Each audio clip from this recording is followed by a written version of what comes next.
Last week, we made a top 10 list, and we think mostly it's held up so far. The Cowboys had a little bit of a scare, and our Chargers pick was completely destroyed, and I personally am very excited about that. But hmm otherwise, it held water for week 6. So let's break down some of those games involving teams that we had put in our top 10 list, but with a twist. Now, we wouldn't want you, our faithful viewer, to mistake us for some sort of a reputable or professional podcast. No, We not don't at want to all. give off those vibes. So we have decided that we will tell you what happened in each game using haikus. Now, for those of you who don't know, haikus are short poems where there are 3 lines. The first line is 5 syllables, the second line is 7 syllables, and the third line is 5 syllables. So you'll catch the theme as we go.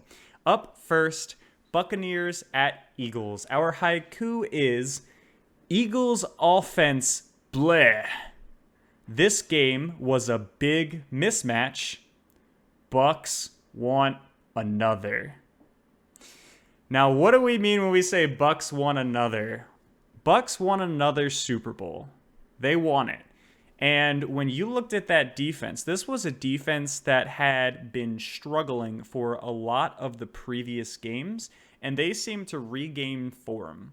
I hmm mean, let's be honest, Jalen Hurts was running for his life pretty much all game. When the Eagles actually did hand the ball off, which, by the way, they earned a very loud ovation from the crowd because their first run play was in like late second quarter. The Eagles hmm literally cheered for them because of how frustrated that they were. And he pretty much just got immediately stuffed. There was maybe 1 or 2 good run plays in this game. It was mostly Jalen Hurts. At the end of the day, it comes down to the play call being terrible. Now, I don't know. Maybe, yes, you run the ball and the Buccaneers repeatedly shut it down and make you look silly, right? But at the end of the day, you have to get them to respect the fact that you might run. If you show that every single play you're going to pass, they're just going to go for your quarterback every single play. And that's why Hurts was running for his life. Even if your run game is ineffective, you still have to try it.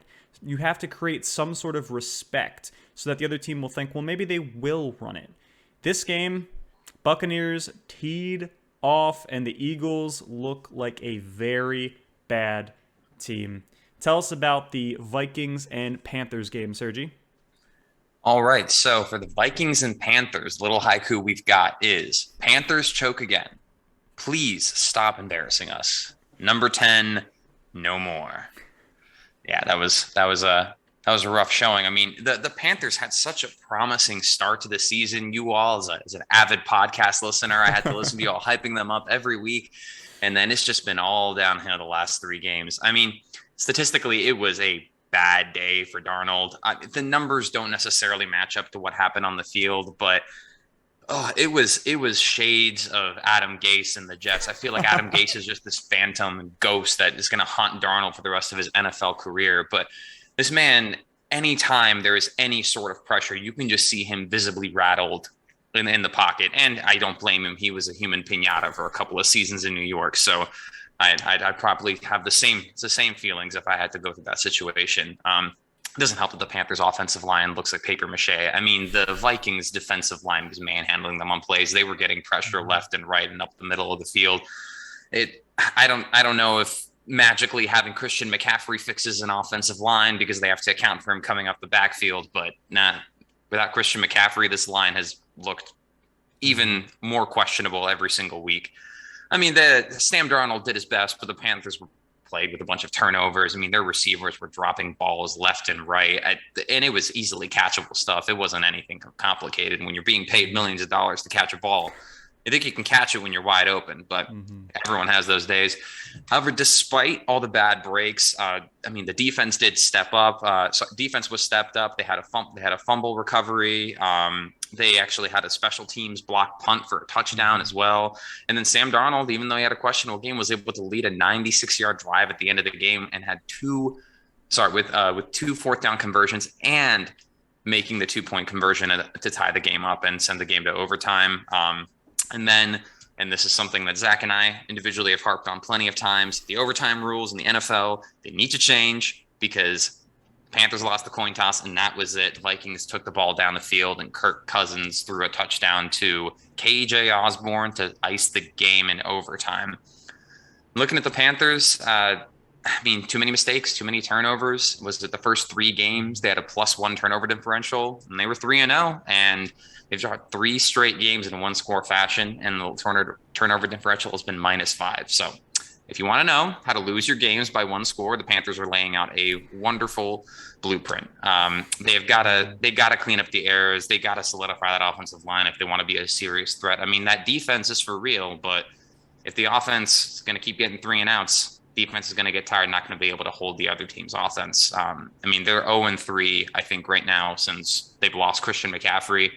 And now that he's on IR, I mean, he's not going to be back until week 9. So they're in for a rough stretch. And once again, raising that interesting question of should you pay your running back a lot of money if you want to win football games? And I'm not gonna get into that here. Yeah, and I really hope that the Panthers do stop embarrassing me because as the resident Panthers stan, I have been looking like an absolute fool. I said that Christian McCaffrey is the key piece of this team, and wow, do they look bad without him. Mm-hmm. Up next, let's talk about the Rams at Giants. Our haiku for this one is Rams defense returns. Practice squad plays for Giants. INT ×3. At this point in the season, I feel fairly comfortable saying that New York is contending to be the worst team in the NFL. Daniel Jones is pretty much looking like the guy that we all thought he was before he started playing well this season. I know that we gave him the Wind Award 2 weeks ago. I'm already regretting that decision because since then it has been all downhill. Turnover machine. Yeah, and it is important to mention that, yes, they're basically playing their practice squad at this point. I mean, Daniel Jones had a horrific concussion last week. I don't know what kind of, express protocol he was on where he got back this week, but good for them for figuring out a way to do that. Kadarius Toney looked like the only talent on that field, and his ankle is messed up, so he couldn't even stay out there. Saquon isn't in. It's just a dumpster fire of injuries on their offense, and now even their left tackle and their former number 4 pick, Andrew Thomas, is on IR. I don't know how this team is going to be putting points up. The Rams defense had been struggling, and this was a get right of all get right games for them. LA honestly didn't even look that great on offense if you look at just the stats, but the fact of the matter is they were making big plays. Even with an 18% conversion rate on 3rd downs, having more penalties than the Giants, and having some turnovers of their own, they still managed to win this game by 27 points. That is a testament to how poorly the Giants played. The Rams, they do need to clean up their game, though, because you're not going to face the Giants every week, and they're never going to face the Giants again this year, that's for sure. You won't see them in the playoffs. All right, speaking of injuries, up next, Sergi will be talking about Cardinals at Browns. Oh, goodness gracious. The poor, poor Cleveland Browns. So here we've got injuries matter. Kyler Murray, MVP. The Browns is the Browns. Now, I do have something to say about that second line, but I think of another quarterback that could be in the MVP conversation. I do as well. But fine, I read it. Okay. No, the Browns. I mean, I have never seen. I can't remember the last time, besides maybe like the Dream Team Eagles years ago, that a team has looked like this good on paper. Like you look at that lineup and you're like, my gosh, this is a Super Bowl caliber team. And this is the 3rd year I think we've been saying that. And they just cannot put it together. It's injuries, it's inefficiencies on the field. It's just overall Cleveland bad luck. The curse is real. But Yeah, the Browns were missing both their starting tackles for this game. And I mean, it showed. Baker was being hit left and right. He was running for his life. He ended his game in a sling with after he's getting MRIs on his non-throwing shoulder. I mean, this is the shoulder that he had previously dislocated and now re-dislocated. I will say J.J. Watt, class act as usual. If I don't know if you saw that play, but he calls the trainers over, sat with Baker. Great guy. I feel like he might have some scares about hurting quarterbacks after what he did to Alex Smith, but Yeah. and Kareem Hunt is going to miss 4 to 6 weeks. He's already been placed on IR with a calf strain. They already lost Chubb. I will say Kareem Hunt, I was worried that was a torn Achilles when I saw him pull up and not be able to pull any weight on it. So a calf strain might be lucky. But yeah, this team, injuries. Also, Jeremiah Owusu-Koramoah, their stud second round linebacker out of Notre Dame. He's injured and not going to play this Thursday either. They're just injuries are wearing them down and they're just becoming thinner and thinner. And just when we thought they were going to be able to make a splash, it doesn't seem like they're going to be able to put it together. And they're playing in a talented division, so it just does not look great for the Cleveland Browns. I mean, they have some pieces coming back, like Jarvis Landry, but what the Cardinals did to them in this game. I'm scared that we're going to be seeing a lot more of that through them through this year if they can't get their whole team on the field. On the flip side, the Cardinals look like the Cardinals we've been seeing all year. They look great. I mean, they are the only undefeated team in the NFL for a reason. I mean, Kyler Murray has a couple of head-scratching plays, as he always does. He likes to play hero ball. He believes that he has an arm that can fit into any window, but who's to say that he doesn't? But, I mean, he's playing on an MVP level. He's one of the best players at his position, and that Cardinals defense is for real. Their secondary is looking great. They're getting great pass rush. They've invested a lot into their defensive talent in the last couple of years. Zaven Collins, Isaiah Simmons, that defense is looking like it's starting to pay dividends. So we'll see where they go from here. But the Cardinals are a real deal. They look like a good team. Yeah, I hope the Browns can get healthy because even though I am a Ravens fan, I still root for the Browns because I just love the underdog. But it just hurts to watch this. They're too talented of a team to have to go through this. Hey, they did have that great Hail Mary, which I'm pretty sure, I think it was the highest air yard completion of the season or in like recent history. So yeah, something good, right? Yeah, it turned a blowout into a slight blowout. Yeah, exactly. And then onto the next one, Rob. You got this one, the Bills and our favorite, the Tennessee Derrick Henrys. Yes, the Tennessee Derrick Henrys. We have been doing our best to keep to that. I apologize. Viewers have made us aware that occasionally we do slip up and falsely call their team the Titans. We are working on being more consistent about calling them by their correct name. Our haiku for this one is, Bills are still better. Derrick Henry is the team. Fourth down sometimes fails. The Derrick Henrys stepped up big. There's no denying that. They played a very impressive game. The Bills are still clearly the better team. And if you look at the stats of that game, and even if you watched that game, the Bills were on paper and by the eye test the better team out there. The issue was that the Titans prevented touchdowns 3 times in the red zone. They held the Bills to 2 field goals and a failed 4th down conversion to end the game. Now, did the Titans do that? Did Josh Allen stepping on a banana peel do that? That's a tough call. But regardless, they were still in position to make a play. Even if Josh Allen doesn't slip, there's a good chance he doesn't make that. I was very impressed by the Titans. I can't say the Bills played a bad game because they didn't. The Bills played a good game, and the Titans found a way to win. They have to get their props for that.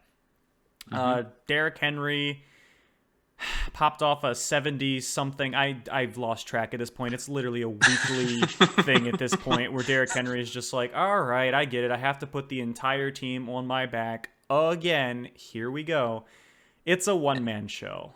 And fun fact about that run, Derrick Henry as a 6'3", 247-pound back was the fastest ball carrier this season in the NFL on that touchdown run. Yeah. It's a grown man right there. Derrick Henry is truly terrifying because he is faster than your defensive linemen. He is faster and stronger than your linebackers, and he is significantly stronger and about the same speed as your defensive backs. The announcers all game were saying you attack Derrick Henry the moment he gets the ball. You come in from a side angle and you aim for the knees. If you fail to do this, you've probably let up a big play. No player should have that kind of impact in the National Football League. These are big boys. These are guys that make me look like I am 4'2", and Derrick Henry is just tossing them around the field like they are toddlers. It is insane. But the Derrick Henrys right now are definitely a team on the edge of top 10 consideration if they're not already in it. Now, the Panthers and Browns, if we were to redo a top 10 list, both of those teams would be kicked out, if we're being honest, simply because of a combination of injuries and recent performance. Now, we're not going to say what our top 10 order is for this week or who we would replace them with, but we are going to talk about some of those teams that are on the edge. The Titans are obviously one of those teams. Sergi, tell us about some of these other teams. Sure. Looking at one of the teams, we've got the Packers. They trounced the Bears 24-14. Aaron Rodgers' record against the Bears is ridiculous. I think he has maybe one or two losses like in his entire career. And that's crazy considering they play each other usually twice a year. Aaron Rodgers playing the Bears, assuming a collarbone is healthy, knocks him out every 3 or 4 years. But yeah, Packers are rolling at 5-1. Early on, we tend to ignore, the record when making the power rankings because you have a small sample size, but you're talking 6 games now. We're, over a third of the season, and Packers look good, and they look good every year. And one of my favorite moments of this game, Aaron Rodgers, after running it in for a touchdown, pointing to a Bears fan, throwing him an inappropriate gesture in the crowd and just yelling, "I own you." And that man does own Chicago. So good on the Packers. I think their success continues. What about you? He definitely does own the Bears. Now, I thought, maybe that's not the most classy, but the petty side of me absolutely loves it. And more importantly, someone had pointed out that when Aaron Rodgers did have that collarbone injury, that Bears fans were basically cheering for his injury. And here's the thing. You don't start the fight if you can't finish it. And Bears fans, you don't want to start a fight with Aaron Rodgers because you're not going to finish it. So I love it. I love the pettiness. I think Aaron Rodgers has more than earned at this point. I personally would say, yeah, the Packers, we have to consider them as a top 10 team right now, both on record and what we've seen. My only real concern with them, and the reason that I wouldn't put them in top 5, is because I truly feel like this team is Devontae Adams and Aaron Rodgers. Oh, yeah. And I think that if either of the two of them gets injured, season's over. Fun fact about the Packers wide receiving core, the only wide receiver under contract with the Packers into next year is currently their 3rd round pick, Amari Rodgers. There is no one else there. And so this is a make it or break it year for them because this team is going to look very, very different come 2022. Aaron is no longer going to be a Packer most likely, and Devontae has established that he is probably in the same boat. So Packers, this is your year. Hope that Jordan Love pick gets you a Super Bowl win. Next up, Raiders and Broncos. This is something that we have argued with incessantly on this podcast. Now, we know the Broncos are bad. I'm sorry, Broncos fans. I know Zach has a lot of friends that are Broncos fans. You're not going to like this part or later on in this podcast, but the Raiders are a tough one. They are 4-2. They did drop one against the Chargers, but they also have a win against the Ravens. Now we get in this weird situation of A beats B, B beats C, C beats A. How do we evaluate? John Gruden's out. I don't know that I even want to touch this one with a 10-foot pole, but I will say that I think the Raiders are at least bordering the top 10 list, even though I personally am not comfortable putting them in it yet. What do you think? Look, I'm just saying that don't put a backup, 3rd or 4th string running back into pass block as the Ravens if you don't want your quarterback to get strip sacked. But that's neither here nor there. That was painful. Not going to bring that up. Yeah. But it was a statement win. This is a game that could have gone one of two ways. There's the whole controversy. We're not going to get into it about what happened with John Gruden, but when a team is going through that kind of an emotional trifle and, and all that turmoil, they can either come out of it and be angry and come out and play hard, or they can completely fall apart. I have to agree they're on the cusp of the top 10 because they looked better than they have all season. I mean, that defense was getting pressure on Teddy Bridgewater. Derek Carr was slinging the ball downfield too. Henry Ruggs showing up and actually being used the correct way. The Raiders have a lot of talent. It's just, I think, really a matter of a couple things.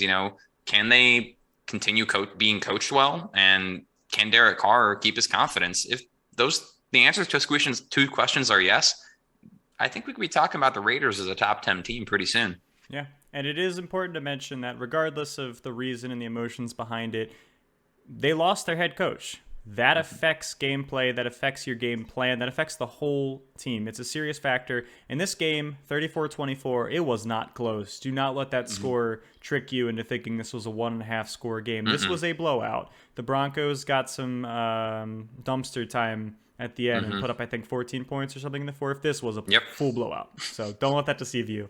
And last, this one, I can just tell this hot take is going to get me a lot of angry people. I don't care. I'm doing it anyway. The Bengals. Now, they had an impressive blowout win of the Lions. Now, you might say, but Rob, they're the Lions. Here's the problem. The Ravens had to beat the Lions with a 66-yard field goal as time expired. The Bengals blew this team out. Now, we're going to find out a lot about the Bengals this upcoming weekend when they play the Ravens. But as I look at this team, I'm seeing a fairly strong argument for them being in the top 10. Now, the Jaguars, that game was bad. But the fact that they basically tied the Packers and were a missed field goal. Now, granted, we're not going to look too much into that game because of the field goal situation. But the Bengals took it to the Packers, and they took them to overtime. So we have to remember that. I don't think that we can say yet that they are in top 10, but if they beat the Ravens, I don't think there can be any argument. I think that they would be then a top 10 team. But I've been back and forth on this one 13 times. Even in the time that I've been speaking now, I've actually changed my opinion 4 times. They are very close. They're on the cusp. The Bengals are not a free win this year. Devontae Adams told us that himself. What do you think? I don't think the Bengals are a free win, but I don't think the Bengals are a top 10 team yet. I mean, look, like they did take it to the Packers, but they barely beat the Vikings in overtime. They got beat by the Bears. Let's not forget that. They did get beat by the Bears, who I don't think are a very good team right now, and they're not a very well coached team either. I mean, they beat the Steelers, and yeah, the Steelers got to win this weekend, but I think the Steelers are the seller of the AFC North. Had to come back against the Jaguars, and then, yeah, they took it to the Packers in overtime, but, Aaron Rodgers reigns supreme. The Lions game, this is the NFL. Any given Sunday is the saying, right? Any team can play any team and beat any team realistically. And that's the fun part about being a Ravens fan, is that the Ravens are one of those great teams that legitimately can beat any team in the NFL, no matter how good they are. We will also lose to any team in the NFL, no matter how bad they are. We are consistent in that. I think the Bengals have a lot of great pieces. I think they have a lot of great offensive pieces, especially. I mean, Jamar Chase has looked phenomenal. Every bit of, the draft capital that he was picked at is coming to play.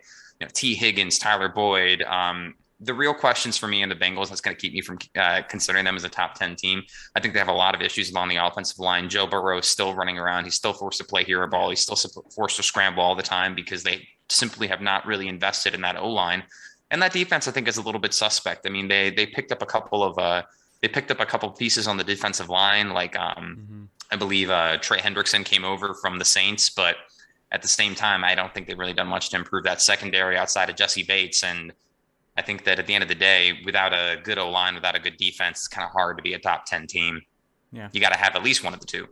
I think we're going to find out this upcoming weekend. We're going to find out if they're if they're a top 10 team, or we're going to find out if they're a lot of smoke and not a lot of fire. So I'm excited to see the Ravens game. I'm excited for the Bengals' first true test to see if they can get past that gate, if they're a real team this year. And it's going to be our first divisional game, so it's a lot of good stuff happening. And I'm rooting for a Ravens win, be on top of the AFC North, no questions asked. Yep.